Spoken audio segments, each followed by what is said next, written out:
Look at this young girl. She's Canadian, so full of life. She was born in Pakistan, a war-torn country teeming with terrorists and Muslim extremists. Women are second-class citizens there.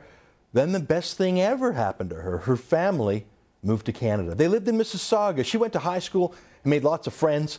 A 16-year-old girl about to start an amazing life, the best life that anyone in her family's entire history had ever lived. It was beautiful. She was beautiful. Life was beautiful. It was Canada, and she was free. But her father and her brother didn't want her to be free. They didn't want her to hang out with her friends, and certainly not with boys. They wanted her to wear a hijab, a religious scarf that women wear back in Pakistan. But she didn't want to live like they were back in Pakistan. She wanted to live like a Canadian. And so her father and her brother murdered her because she refused to live like a slave woman back in the Middle East somewhere. To them, being free was a fate worse than death for their daughter and sister. So they killed her. Aqsa Parvez was murdered. She's the most famous victim of so-called honor killings in Canada, but she's not alone. It's usually by their father's and brother's hand that they're murdered, but not always. In Calgary, a Muslim extremist from Chechnya named Aset Magomedova murdered her own daughter. This beast of a woman took her daughter's hijab and strangled her to death. For 5 minutes she held it because her daughter was living life like a free teenager. She went on dates. Aminat wouldn't cover herself in hideous rags the way her beast of a mother did, so she was handled the way willful women are handled back in Chechnya. She was murdered by her own bigoted family. Aminat's father wasn't around to do the murdering himself. He was killed in the terrorist fighting back in Chechnya, so her mother did the jihad against her own daughter. The trial judge in Calgary, Sal Lavecchio, convicted Magomedova, but said she didn't have to serve a single day in jail. After all, things were pretty tough back in Chechnya, he said. So this Muslim girl was murdered, and Canada's courts did the same thing a Sharia court would have done back in Afghanistan. Let the murderer go, because really, the girl was such a little slut and an embarrassment. A white girl, a Christian girl being murdered. Well, that would have meant life in jail for the murderer. Just ask Paul Bernardo. There were family ties there, too, between him and one of the murder victims, but there's a special discount in Canada if you murder Muslim girls in the name of Sharia. How often does it happen? More and more is the terrible answer. Right now in Kingston, the murders of 4 Muslim women is being tried in court. 3 teenagers and their polygamous stepmom were murdered. Here's a picture of Zainab Shafia, and here's her sister, Sahar. Like all teenage girls, they're joking around at home, taking glamour shots of themselves on their cell phone cameras, you know, using makeup, wearing pretty clothes, being normal human beings, normal girls in Canada. Here's a younger sister, Geeti. She was just 13, murdered too. And here's their stepmom, Rana Amir Mohammed, murdered too. Those women were the daughters and one of the wives of Mohammed Shafia. See, Shafia had 2 wives, which is actually illegal in Canada. It's the crime of bigamy, but of course you only get prosecuted for the crime of bigamy if you're a white Mormon. Muslim extremists from Afghanistan can bring in both of their illegal wives to Canada. Mohammed Shafia came here with 2 wives. Seriously, we let him.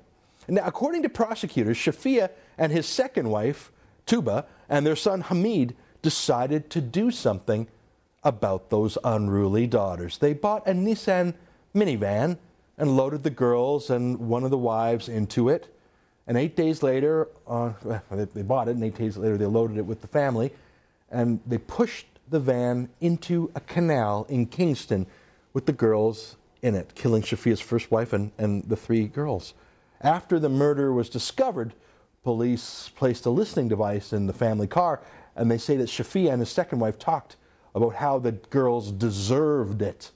According to prosecutors, Shafia said, quote, "They committed treason themselves. They betrayed humankind. They betrayed Islam. They betrayed our religion. They betrayed everything." Shafia said that when he looked at the goofy pictures of the girls on their cell phones, he said, quote, "I am consoled. I say to myself, you did well. Were they to come to life, I would do it again," unquote. I don't need to wait for the verdict to comment on the poison here, a radical medieval form of Islam that treats women like farm animals that can be put down if they dare to be free. But then there's our government's willful blindness to the threat of this Islamic war against Muslim girls. As Judge Sal Lavecchio showed us in that Calgary case, if you're a Muslim bigot, you get a special dispensation for killing Muslim girls. You get out of jail for free.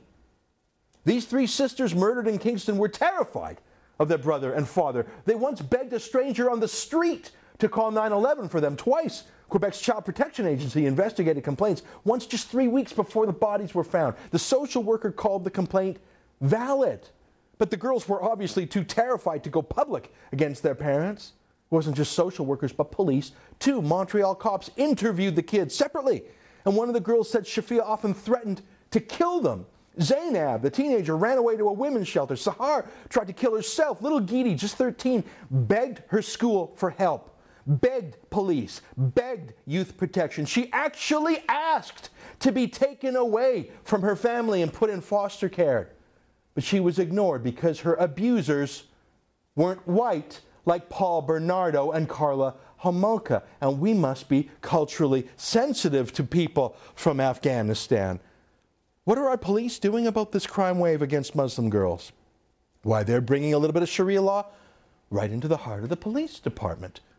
The Toronto police have a new uniform rule. Now Muslim police women can wear a hijab on the job. Seriously, a once secular, once neutral police force will now accept symbols of extremist Islam. And who do you think, what cops do you think will be assigned to investigate the complaints of young Muslim women in the future? Could you imagine little Geeti desperately working up the courage to ask for help in a new country, secretly calling the police, begging for help, and when the police officer finally arrives, who is it? It's a medieval-style Muslim woman wearing an extremist veil. She wanted to get away from gender apartheid, little Geeti, away from sexism, from Afghanistan's dirty hands, reaching right over here into Canada. And when Canada's police, when the police finally show up, immediately Geeti and her sisters would know that they are on the side of their extremist fathers and brothers.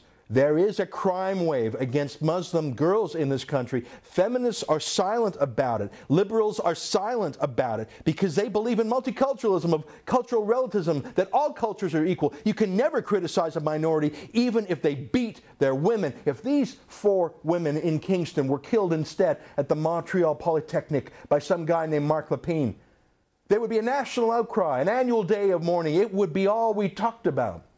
Because there is no political correctness involved with a white woman hater named Marc Lepine, is there? But here's a fact. Marc Lepine actually wasn't his real name. Did you know that? He changed his name to Marc Lepine. His real name was Gamil Garbi. His father came to Canada from Algeria. His father followed radical Islam's view of women and their place. He despised women. Gamil Garbi's father beat women, beat his mother. And when Gamil Garbi himself went on to kill 14 women. Did you know that? Did you know that Marc Lepine was not his real name? Did you know that his Muslim father was an extremist who hated women? Of course you didn't know that, because that would have gotten in the way of the narrative that the consensus media has. What Garbi did was a horrific crime. I don't care what race or religion he was, but if you are a root causes sort, maybe you might inquire into the cultural basis for Garbi's hatred of women. Where did it come from? Garbi killed 14 women.